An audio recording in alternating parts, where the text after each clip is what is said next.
Live from WRAL News Headquarters in Raleigh, your #1 source for local news. WRAL News, coverage you can count on. Breaking news at 8 o'clock, Sky 5 live over the scene of big backups on I-85 in Warren County. I'll show you where the southbound lanes are closed right now.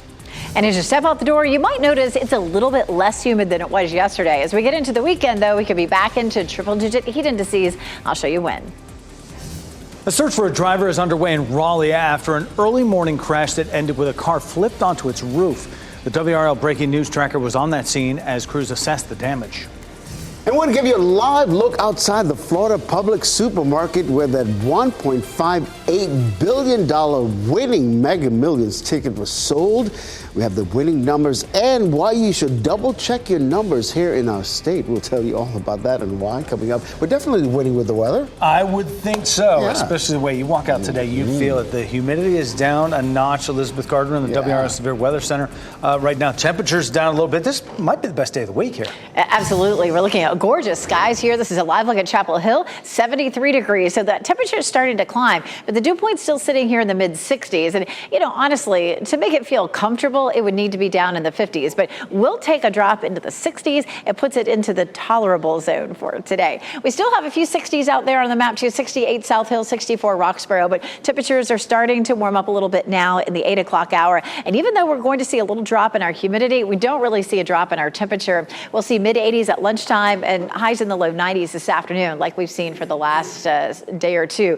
Expect it to be dry today, not looking at thunderstorms today, but tomorrow, a different story. Tomorrow's a WRAL weather alert day. We have a level 2 risk for severe storms. Our short range models, high resolution models, are showing some of these storms developing a little earlier than normal around lunchtime. I'll walk you through the timeline coming up. Brian? It is 8:02 right now. We've been following breaking news north of the Triangle in Warren County. All lanes of I-85 southbound are closed right now, just south of the US 1 401 interchange there near the Virginia border. Sky 5 is on the scene as we take a look at live pictures. You can see that crash involves a tractor trailer. Kind of hard to tell from these pictures exactly what happened there, but you see a big mess out there on the right shoulder of 85 southbound, big emergency response, and then big backups leaving Virginia heading down into Warren County. I just measured on our sensors and we're looking at about 2.5 miles of solid backups heading from that US 1 401 interchange down beyond the Welcome Center there on 85 southbound. And right now there's no indication when they're going to be able to open those lanes there. So a big mess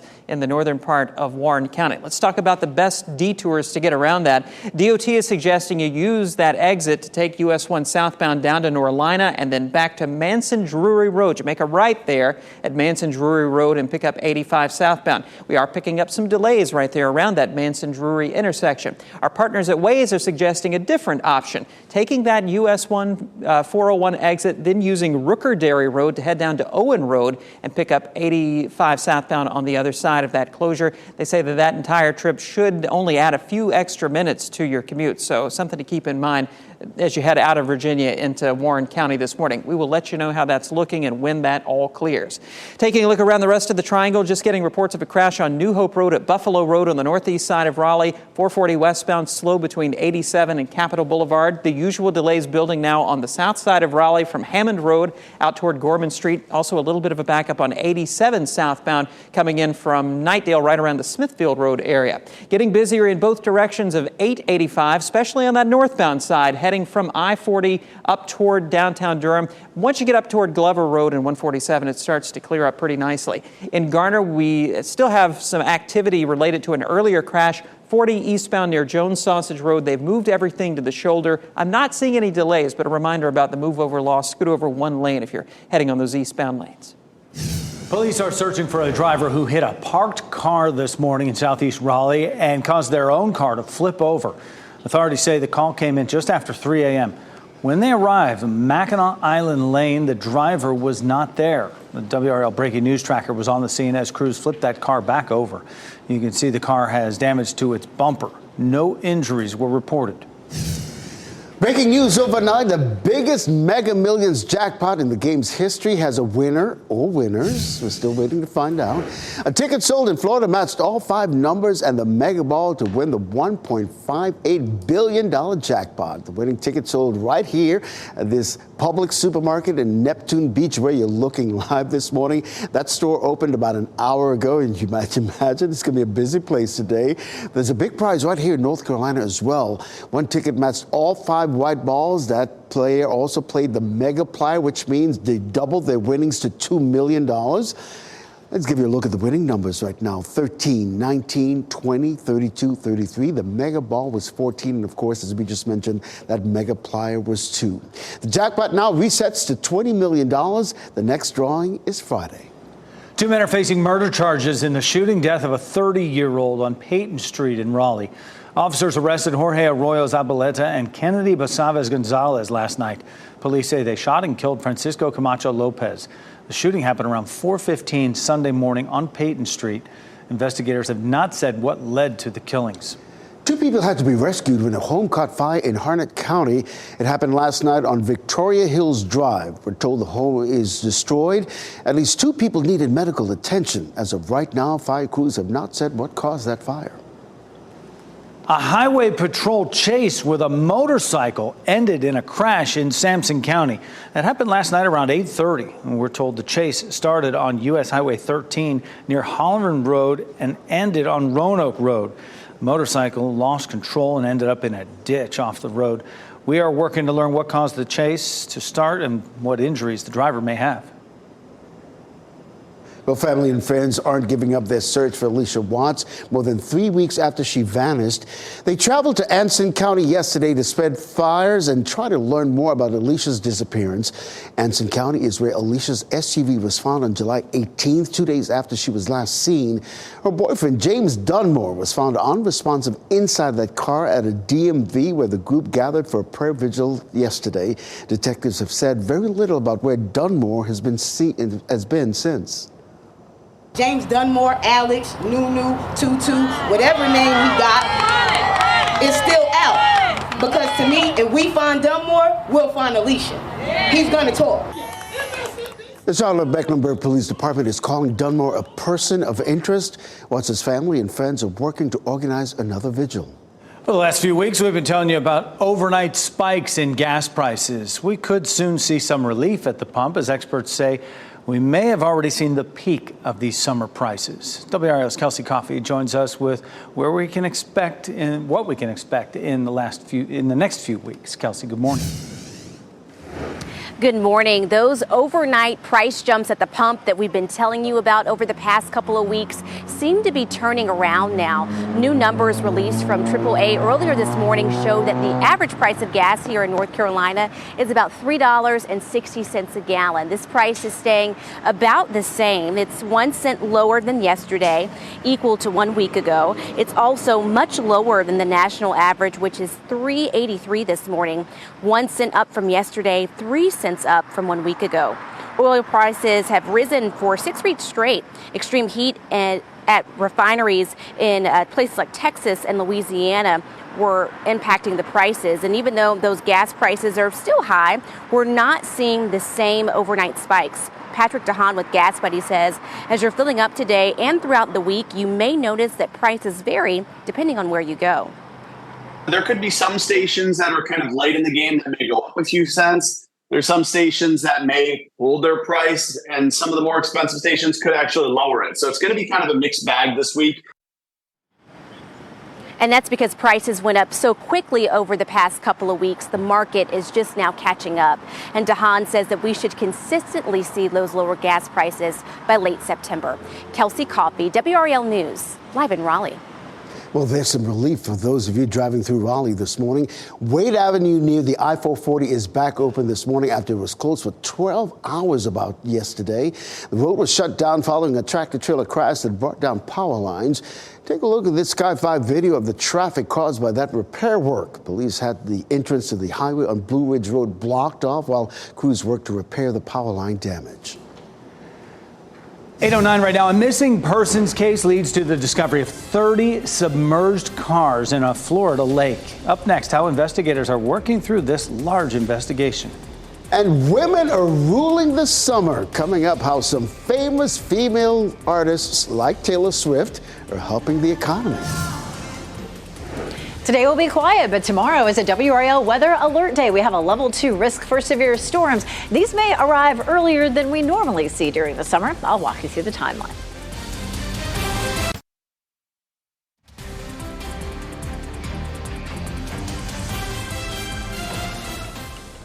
Looking live right now, Lewisburg, lots of sunshine out there at 8:13 on your Wednesday morning as you watch WRAL News, available on Hulu and the WRAL app on your TV or streaming device. Got a bunch of temperatures in the 70s.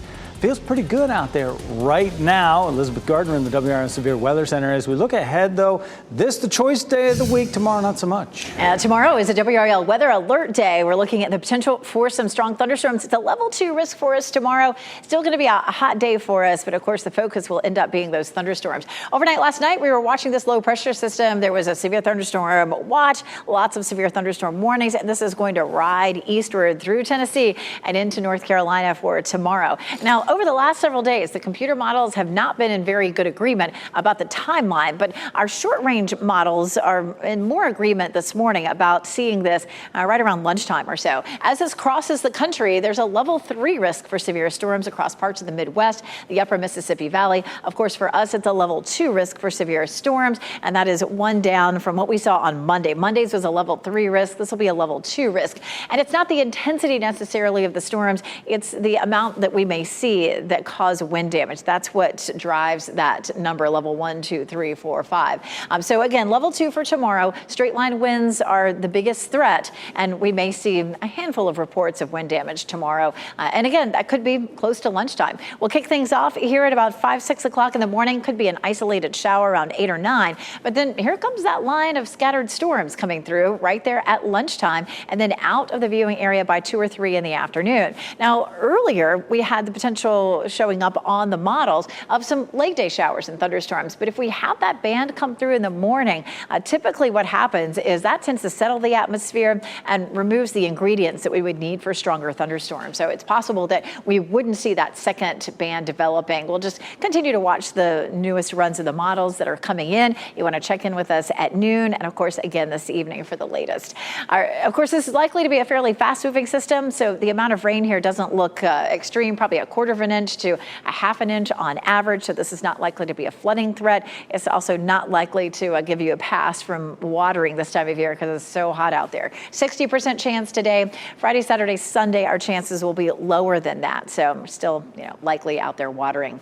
A pretty day today. We've had a small drop in our humidity. It's still going to be hot with a high of 90 degrees, but we're seeing lots of sunshine. Chapel Hill, courtesy of Top of the Hill Restaurant, and of course our newsroom there on Hay Street in Fayetteville. Again, tomorrow, WRAL weather alert day today and tomorrow. High temperatures will be close to 90. Our temperatures start to climb over the weekend and into early next week. We're back into the mid-90s, and it's possible on Sunday that we could see a heat index up around 106. Of course, that could bring us a heat advisory. We'll keep watching that too, Brian. All right, Elizabeth, here at 8:16, I'm still watching this crash up in Warren County. All southbound lanes of I-85 still closed just south of the US 401 interchange.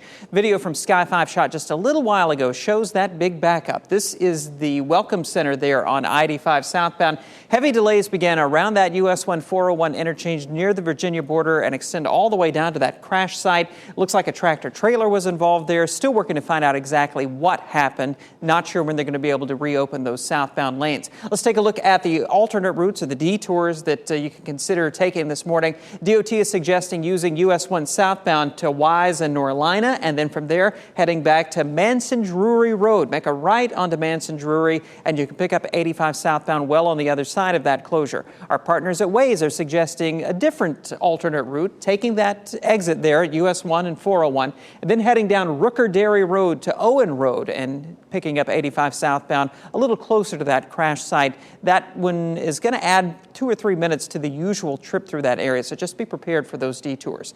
Taking a look around the triangle right now, just getting reports of a crash with injuries at Martin Luther King Jr. Boulevard at Peyton Street, seeing some delays there, and also on the east side of Fuquay-Varina, a crash on 42 near the Highway 55 intersection. Brian, thanks. A potentially dangerous left turn lane to nowhere now fixed on Six Forks Road. Normally, both arrows on the exit ramp from I-440 East would force drivers to turn right onto Six Forks, but during repaving, one lane was mistakenly painted with a left arrow, which would send drivers going the wrong way on that busy road. A driver who noticed the mistake Monday evening contacted the DOT immediately. It was already affecting traffic coming up the ramp. Everybody was getting in one lane, and if somebody who wasn't familiar with the area had actually turned left, they would have turned into incoming traffic. A state DOT spokesperson says the mistake was fixed in the early hours of Tuesday morning.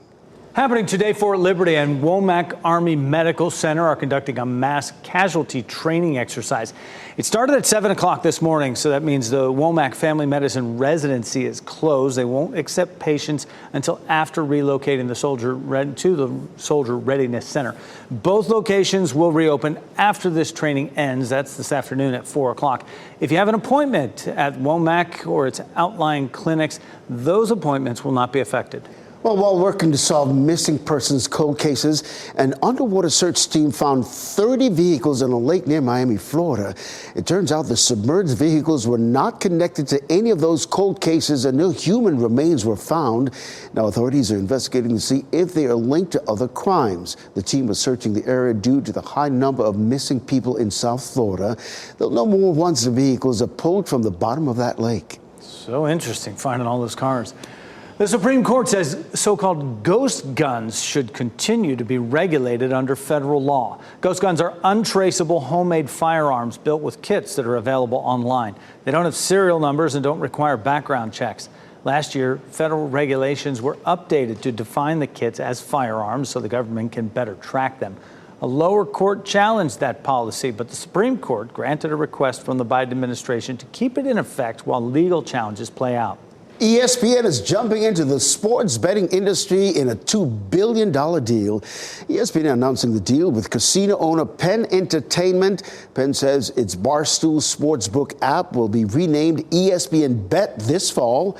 The deal secured exclusive rights to the ESPN Bet trademark for 10 years with an option to be extended for another 10. Penn also sold its ownership of Barstool Sports back to its founder, David Portnoy, which will focus on content rather than betting. Made in America, a popular music festival in Philadelphia, canceled less than a month before it was supposed to happen. It usually takes place over Labor Day weekend. This year's lineup included Lizzo and SZA as headliners. On the festival's website, organizers say the decision was difficult, but they don't explain their reasoning. Jay-Z is the founder of that festival, which he started back in 2012. Organizers say people who already bought tickets will get refunds. The mayor of Tampa, Florida, hauled in a big catch during a fishing trip to the Keys, a 70-pound bale of cocaine. Mayor Jane Castor's brother spotted it floating in the water during a family fishing trip. Castor previously worked as a narcotics officer, so she recognized it immediately as cocaine and called police. According to Border Patrol, the cocaine has an estimated street value of more than $1 million. Wow. Well, the astronauts who will orbit the moon next year are getting their first look at the spacecraft that will take them there. The Artemis 2 crew got an update on the mission this week. 4 astronauts will be on board, including NC State alum Christina Cook. The crew says they can't wait for that journey. When you walk around the corner at the Neil Armstrong Operations and Checkout Facility, and there's your spacecraft that you're going to ride in. The ship, as they call it, over there. And we got to look inside and hang out, and it was really quite fascinating. I can't wait for this mission. The Artemis 2 mission is set to take flight next November. It will be the first manned flight to the moon in 50 years, Jeff. Talk about soaring here, Ken. From Taylor Swift to Beyonce to Barbie, women are ruling the summer and making billions. Tonight, Taylor Swift wraps up the first leg of her Eras tour. One survey shows the average Swiftie spends about $1,300 on concert-related expenses. So you got the ticket, yeah, but travel, accessories, you got to get the merch. That means the Eras Tour could end up generating nearly $6 billion in people's spending in the U.S. alone. Hard to compare Taylor and the spending to anything. What would you compare Swift Mania to? The Beatles come to mind. Queen comes to mind. From a spending perspective, I think it's incomparable. And it's not just Taylor.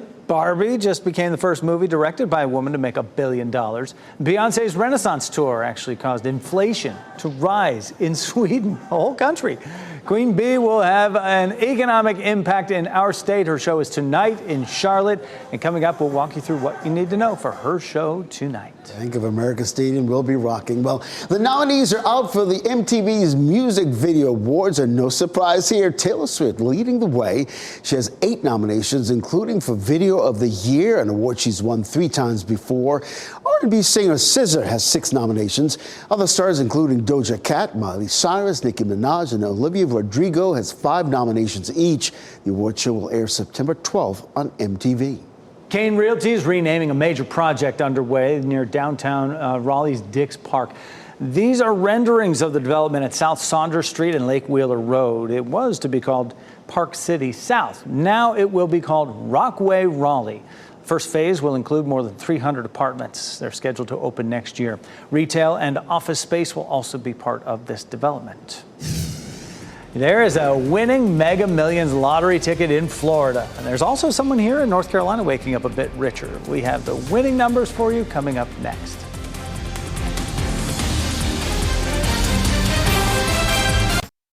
As you get into your car, tune to WRAL News Plus on your radio. In Raleigh on 99.3 FM. In Durham, 96.5 FM. And everywhere on 101.5 HD3. Good morning at 8:26. I'm Ken Smith. We continue to track a major traffic backup on I-85 South in Warren County and some other issues happening here locally.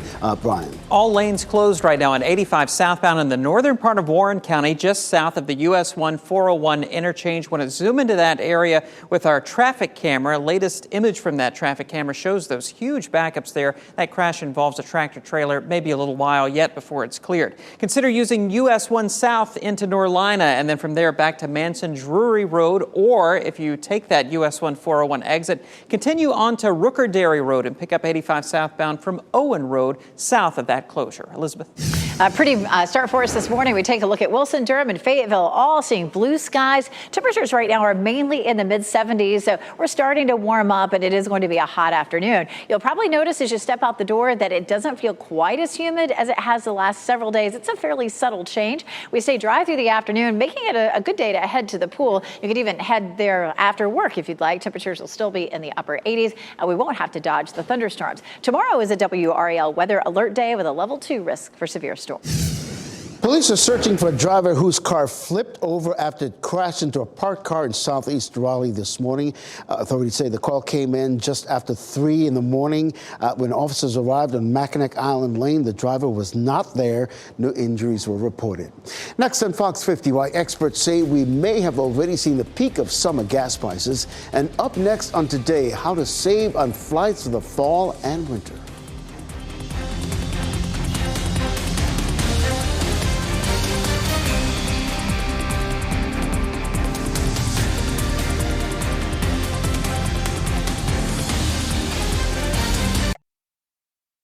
Shot in 4K ultra high definition. Your number 1 source for local news. WRAL News. Coverage you can count on.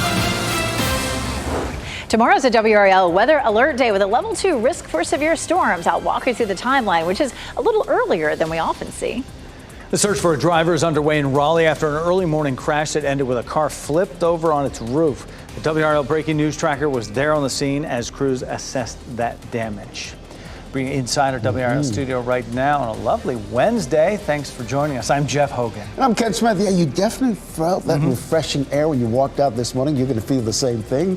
Let's get right back to meteorologist Elizabeth Gardner in the Delray Severe Weather Center tracking this beautiful day. It's gorgeous out there. Lots of sunshine here. This is, of course, a live look at the historic town hall in Zebulon. Temperature 73 in the Triangle area, and the dew point is at 66. That gives us sort of a moderate, middle-of-the-road kind of feel out there. It doesn't feel as oppressively muggy as it could, but it also doesn't feel refreshing either. So it's a little bit of a break over what we could see this time of year. It's still 66 in Roxborough, but elsewhere temperatures are in the low to mid-70s. 75 in Fayetteville, 74 in Clinton, Goldsboro, Rocky Mount, and Wilson. We are on our way to a hot day. Temperatures will climb into the low 90s, but it will be rain-free. Of course, we have that potential for some strong thunderstorms tomorrow. It's a WRAL weather alert day with a level 2 risk for severe storms. Wind damage will be the greatest threat, and it looks like some of these storms could start to develop as early as lunchtime. Coming up, we'll walk through the timeline. Brian?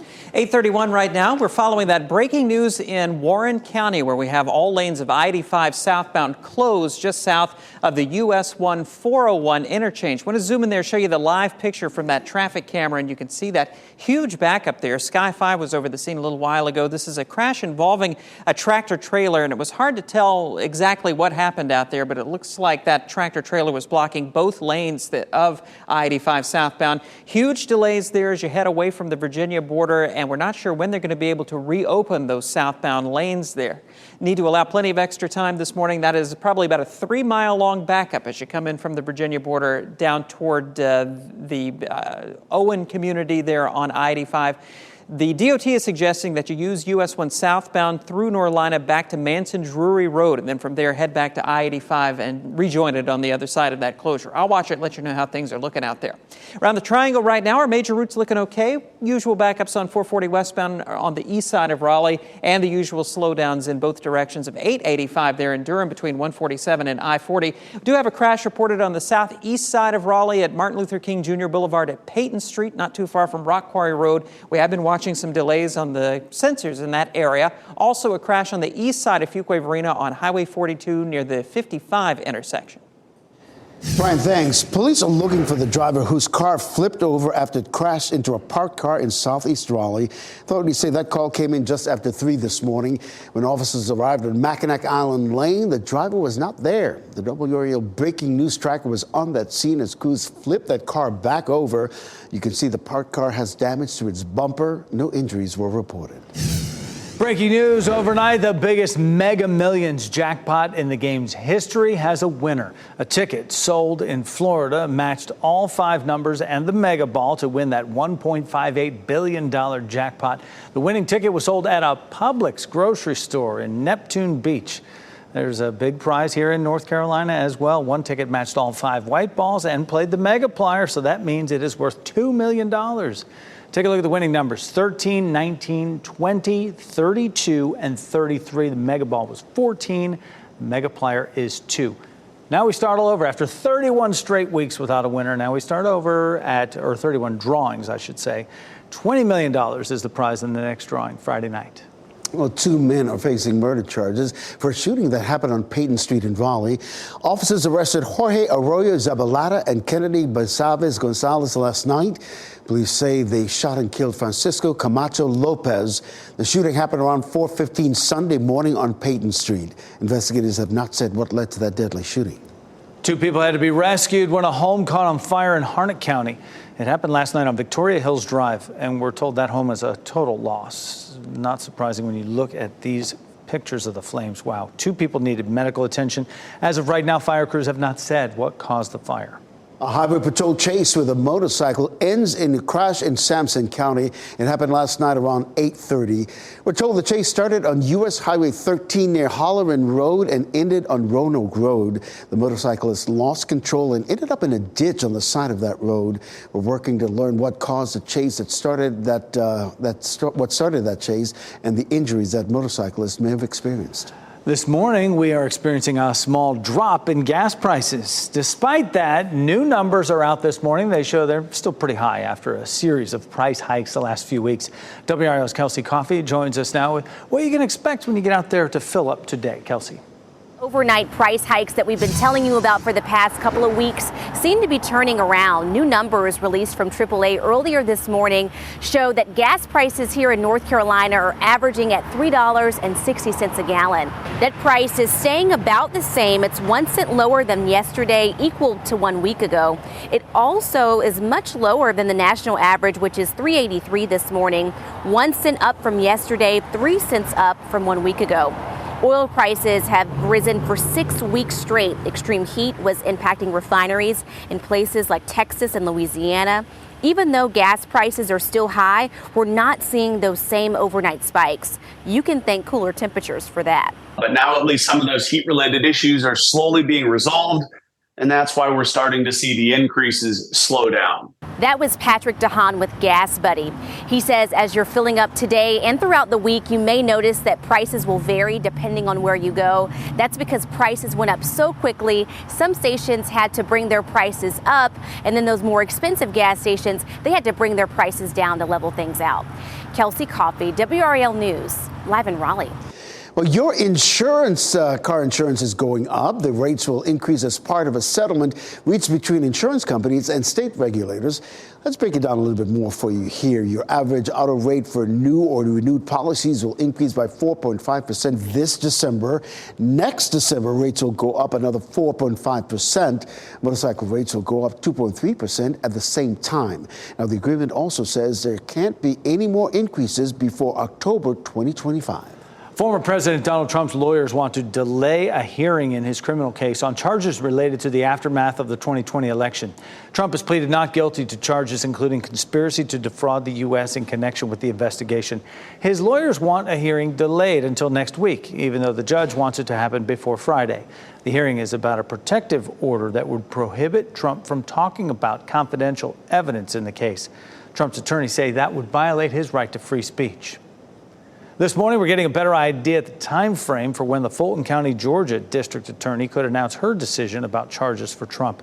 New details reveal Fani Willis plans to spend 2 days next week presenting her case before a special grand jury. This comes as more witnesses are being lined up to testify in the probe.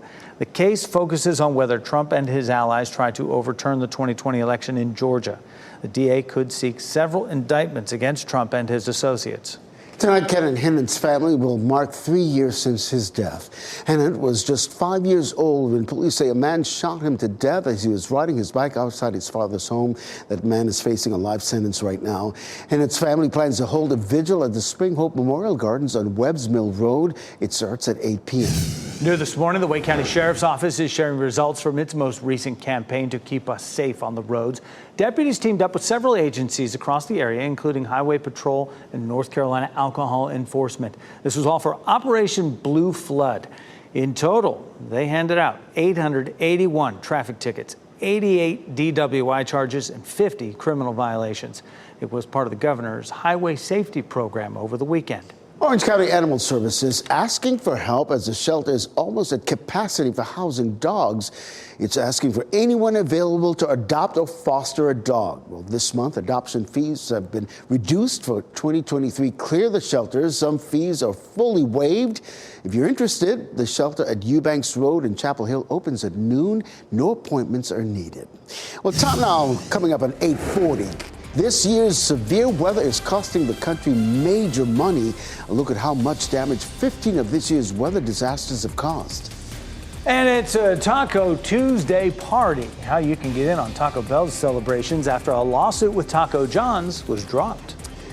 And heading to break, this is a live look at a beautiful North Hills this morning. Carolina blue skies. We'll check back in with meteorologist Elizabeth Gardner tracking storms for tomorrow's WRAL Weather Alert Day.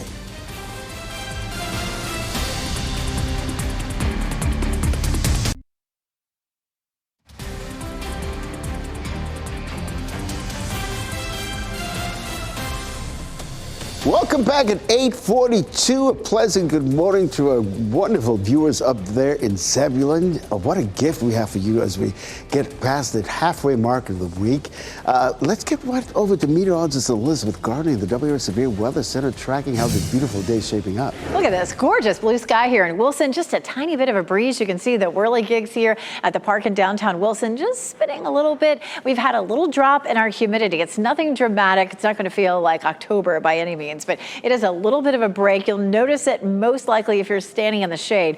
It is going to be a hot afternoon for us. 73 is our current temperature, but our dew point's at 66. And typically in the summertime, this time of year, July and August, it's up in the 70s. We bring it into the 60s. Sort of feels middle of the road. If we can drop it into the 50s, it feels refreshing, but that's not going to happen, unfortunately.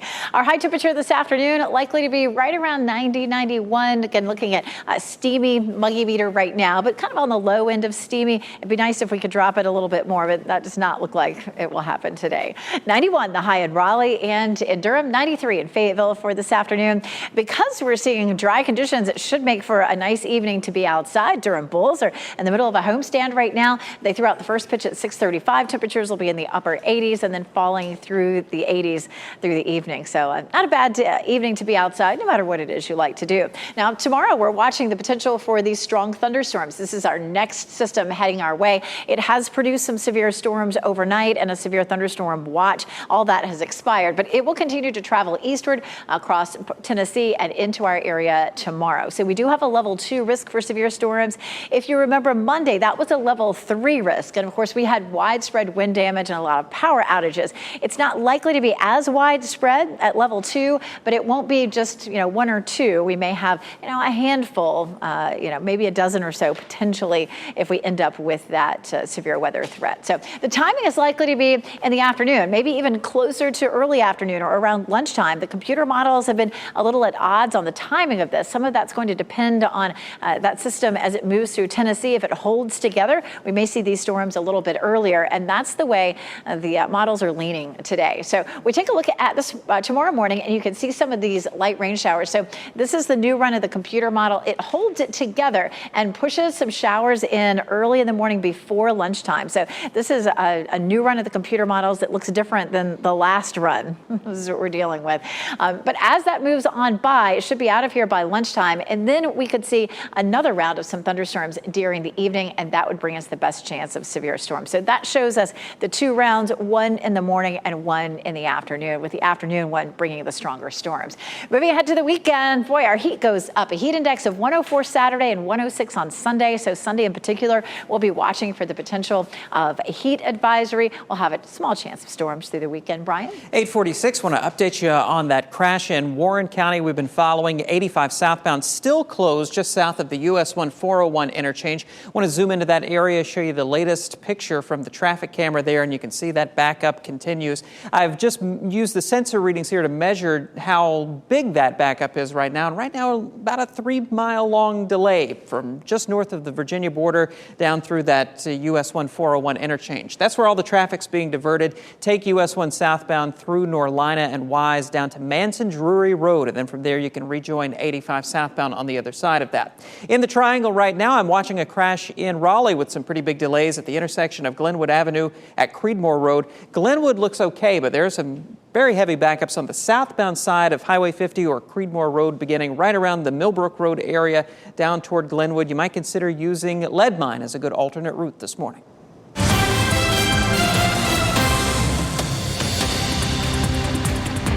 Heading back to school can be a challenge for the whole entire family, and that's why WRAL lifestyle editor Kathy Hanrahan is here with some tips to help it make it easier. And Kathy, little tiny Franklin starting preschool, I'm not even ready for it. Oh my goodness. Okay, my daughter starts pre-K very soon, so I can feel your pain.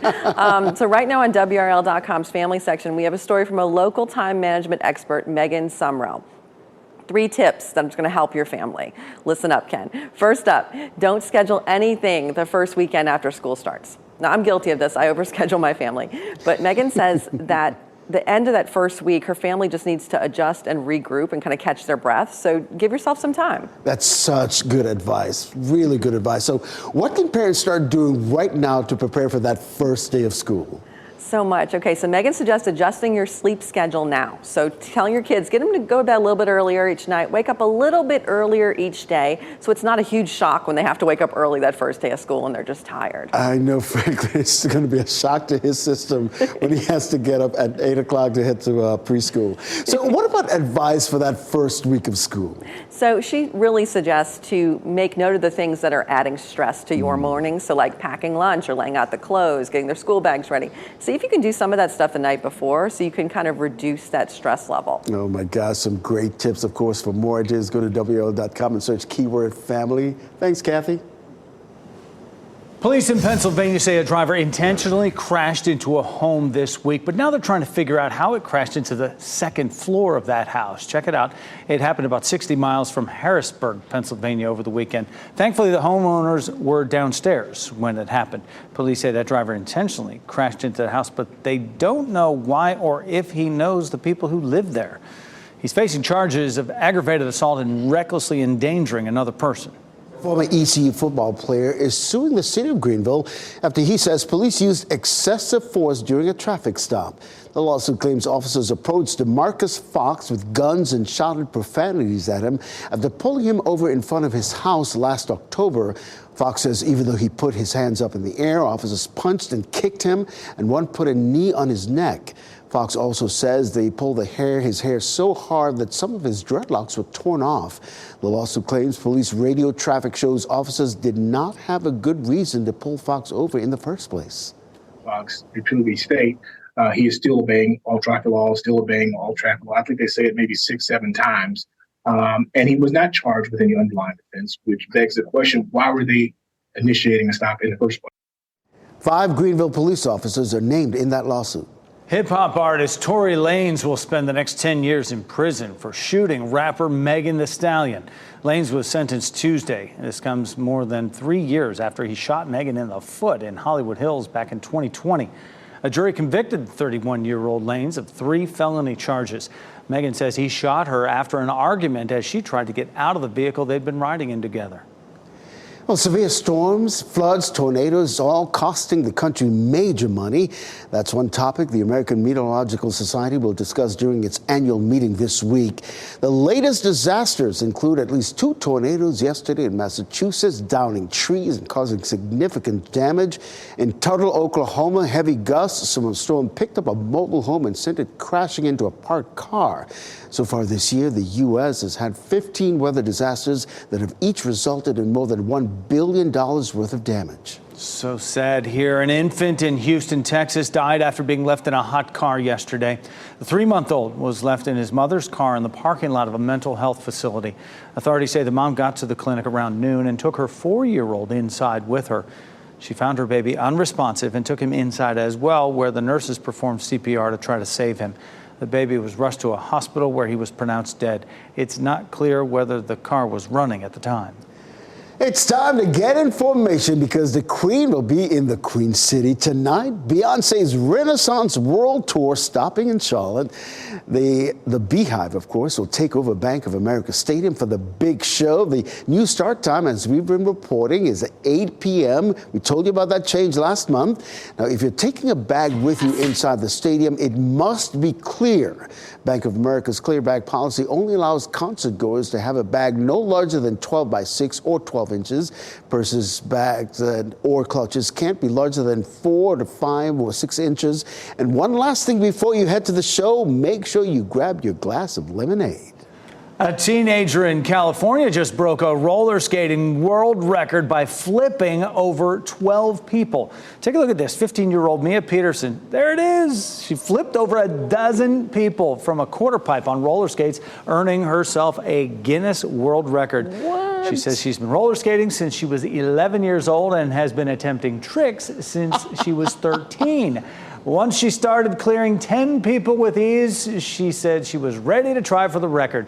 Mia says it is a dream come true to see her name in the record books. There. Girl rules. I mean, I'm not sure if there are any other girls doing what she's doing. I have not seen, and I think she's got more in her. Clearing it with ease there. It's 15. So. Oh, she's going to extend that streak. Yeah. And isn't roller skating part of the Olympics now? I can't even remember. Yeah, I'm not sure. They've added a bunch. Yeah. But we'll see if jumping over people is one of the I know. Well, events. Taco Bell is celebrating the recent decision by Taco John's to drop its trademark on the phrase Taco Tuesday. The restaurant dropped its trademark on the phrase in July, saying it did not want to pay the legal fees. Now, every Tuesday up to September 15th, Taco Bell will offer free Doritos, Logos tacos at all locations except in New Jersey. That's because the local restaurant on the Jersey Shore owns the Taco Tuesday trademark in that state. Heading to a break, your winning lottery numbers on your screen. And of course, we'll get another check of weather and traffic next.